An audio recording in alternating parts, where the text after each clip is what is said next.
Good morning and happy Monday, everybody. Thanks for listening to the Journeys of Healing podcast with your host, Bree Cook. I want to talk a little bit about why I started this podcast and why I'm so passionate about it. I feel like no matter what I've gone through in life, I've always been able to be there for other people and assist them in their journey of healing. So I thought a little bit about my purpose this week and why I'm doing this and what I really want to get from it. My purpose in life and why I did this podcast was to use my authenticity and ability to connect with others by creating a safe space for others to be real and feel accepted. Now, I had to really put some thought into this because I am passionate about hearing what other people have been through and how they've overcome the hard things in life because that's made them who they are. So I wanted to talk about the importance of self-worth and self-confidence in a world filled with social media and always trying to impress others. And I apologize, I'm still a little bit sick, same as last week, so just bear with me on this one. I'm going to tell a story of when I started to lack self-confidence in a really dark time and place in my life. This is going to get really quite personal, so here goes nothing. In my first podcast, I talked a little bit about my relationship with my ex-boyfriend, and I'm going to start from the very beginning. When I was 19 years old, I decided that I wanted to move in with my boyfriend. Now, coming from an LDS background, I had a lot of family and friends who disapproved of my decision. It was a really hard decision to make for me, not because I didn't want to or because I didn't love my boyfriend. It was a hard decision to make because I was afraid of what everyone else was going to think of me. What they didn't know is that I was doing what was making me happy. As time goes on, my boyfriend and we get a house together, and it was perfect. It was perfect, but it was stressful. I was 19, he was 22. This was really both of our first times being out of the house and on our own, paying rent, utilities, all of our bills on our own, becoming true adults. So as perfect as it was also very, very stressful. The first year of getting used to someone in your daily routine, there's a lot of things that you have to compromise and work on together. I didn't realize how hard this subject was to talk about until I started talking about it with a friend the other day, and I noticed how much I couldn't remember because I had just stuffed it so far down that I would never be able to talk about it or get it up again. It had been a few months after we moved into our house. Things were hard. I was going to school full time and working full time. I would leave every morning at 6 o'clock to get to school by 7. I didn't get home until 6 o'clock at night, and then I went to work until about 11:30. I never saw my boyfriend. There wasn't much time for the two of us to be together or spend time together. And when there was, he had hobbies and things that he enjoyed doing.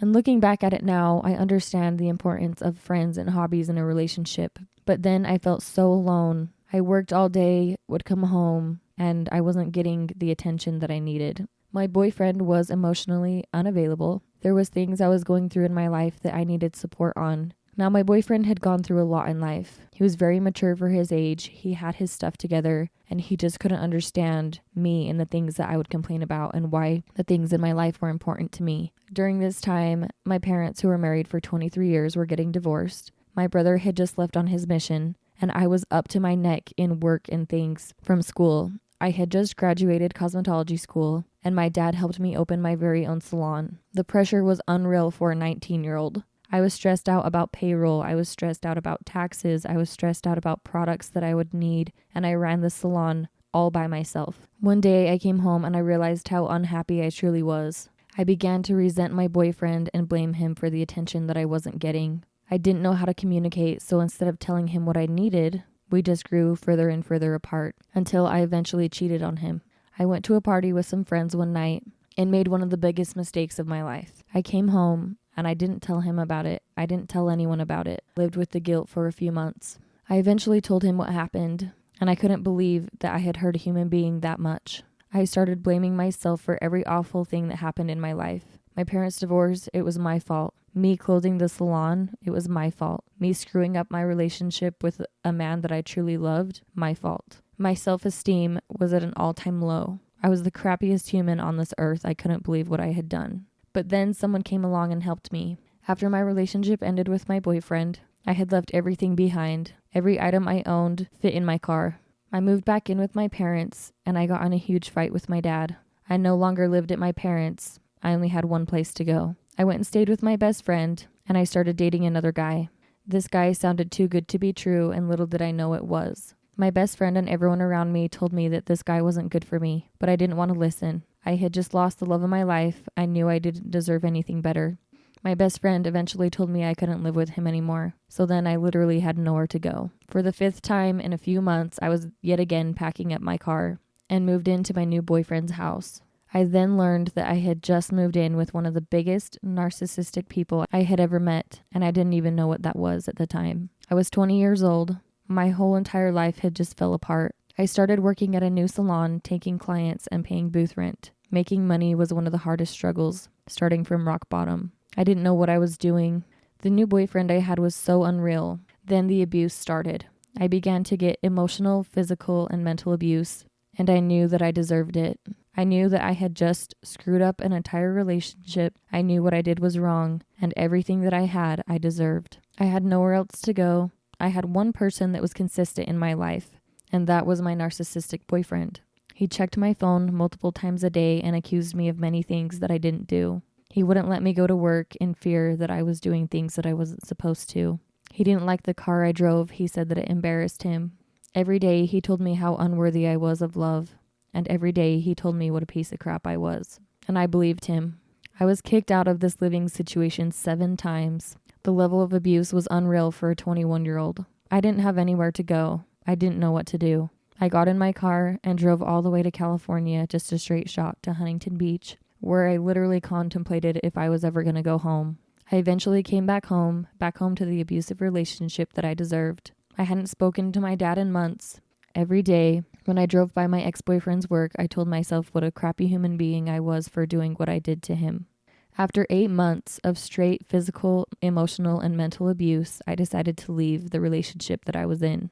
I moved back in with my mom, and she was more supportive and loving than any parent could have been. I was so broken, I didn't know who Bree was anymore. Who was I? Did I cheat on the people that I loved? Did I put aside the love for my parents out of pure ego? I pushed away everyone that loved me in my life. I felt so empty. A month or 2 later, I contacted my first ex-boyfriend. I told him how sorry I was and that I missed him. We got together and decided that we were just going to be friends. My actions made me question if I ever really loved him or not, but I knew I did. He was my first love since I was 17. From that day, I made the decision that I was going to 100% make up for every wrongdoing that I had done to him. As we were back in each other's lives, I made it a priority to take care of him and do everything I could in my power to make his life easier. That meant putting 100% of my needs aside. I then rented an apartment about an hour away from where he lived. I found a new job and a new workplace that I absolutely loved. Things were looking up for me. Every day I would drive an hour away to go see him, making dinner, doing laundry, making sure the house was clean, and doing everything in my power to make his life easier. This continued on for a few months. Old signs of when we lived together before began to pop back up. The little things we never communicated on, the little things that we never brought up with each other. I told myself this wasn't happening again. This time I was 100% honest. I told him my needs. I told him my wants. I told him my dreams. I wanted it to be real this time. I wanted it to last. I wanted to make up for what I had done. Over the next 1.5 years, I continued to be the best that I knew I could be. I told myself I was loving and caring and 100% honest, which I was. I told myself that I was going to do my best, and I did. But one day, all of that came to a screeching halt when he decided he no longer wanted me in his life. And that pushed me to the biggest breaking point of all. How could he not love me? How could he not want me in his life after all I've done for the last 1.5 years? I've given everything 110%.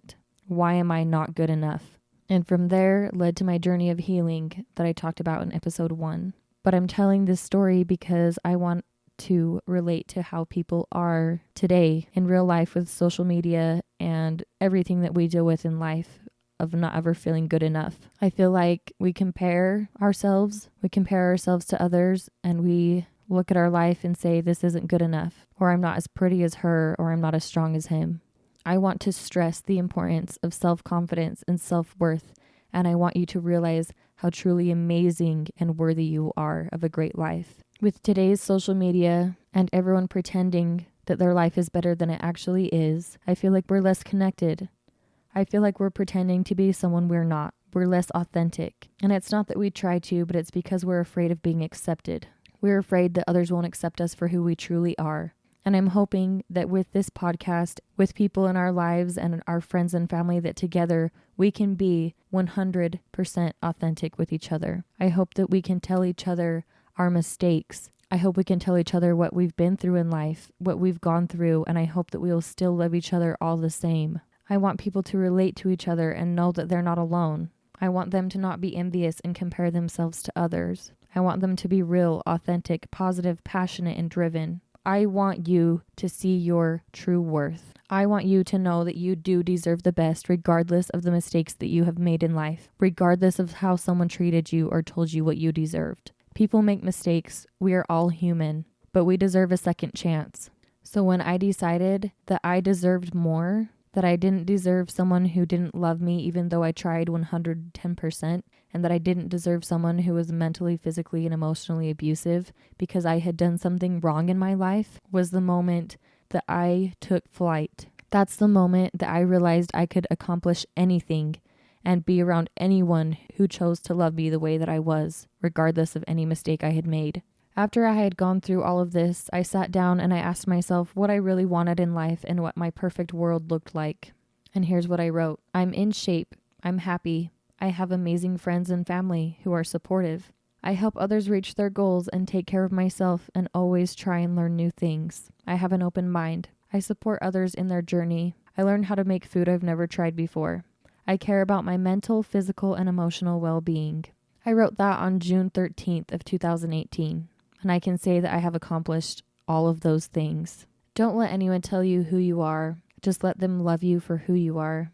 And if they don't, then let them walk the other direction. Take whatever it is that you took from this story, but just realize that everything in this life comes with perfect timing. When people ask me if I would do it all again, the answer is yes. I would go through all the pain and all the hurt 100% more to become the person that I am today. This last week, I bought a new car. And it had been a really stressful situation because I was driving my sister's car and she was going to be home soon and she would need it. So I went to the dealership and I found one that I kind of liked. I didn't love it a lot, but it ended up not working out and I was so upset because I desperately needed this car. And my dad just told me, Bree, don't force things. Things happen for a reason. And he was absolutely right. All of these things that had happened in my past life needed to happen. They needed to happen to prepare me for something today, or make me who I am today. And lo and behold, on Tuesday night when my sister would be home the next day, I was scrolling through KSL at 12:30 at night and I found the perfect car that was less than a mile away from my house. I texted them hoping they would get back to me in the morning, and they did. Everything worked out 100%. I test drove the car. I loved it. I went to the bank, got everything that I needed, and took it to them, and within a few hours was an owner of this brand new car to me, and it was the best deal out there. It was meant to be. It was perfect timing, and it wasn't forced. So just take things as they come. Don't force good things, bad things in life. Just let your life be a roller coaster. But just remember that if you're going through bad, there's good around the corner. And believe in yourself as much as the important people in your life do. Realize that you can uplift others even if you can't uplift yourself. And that's been helping me a little bit, is to realize that I'm helping someone in their life, and that makes me feel a lot better. I know we're all going through things that are very difficult, and there's some things that I will never be able to understand that other people are going through. But what I do know is that if we all stay connected, be authentic, and let each other be real, life's going to be a lot simpler and it will be a lot easier. Don't be afraid to be yourself. Don't be afraid to chase after your dreams. Don't let today's social media, Facebook and Instagram, stop you from being who you truly are. Post the raw, real you and see what people come and what people stick around. People care about the real, authentic you. That being said, I am running a little low on time, but I just want to thank you to everyone who's been listening to my podcasts and for the unlimited amount of support. I've really thought about what my purpose is in this life. I think it's to help others in this journey and realize how important they truly are. And I will pursue this purpose with passion and effort, and I'll do it with all of my heart. So if you know someone who has a story like mine or just something that they're going through, please send me a DM on Instagram at Bree M. Cook. I'm setting up interviews for the next few episodes so we can hear other people's journeys of healing and how truly amazing people are, what they've dealt with, and how they've overcome it. Thanks so much for listening to my story, and hopefully we'll see you next week.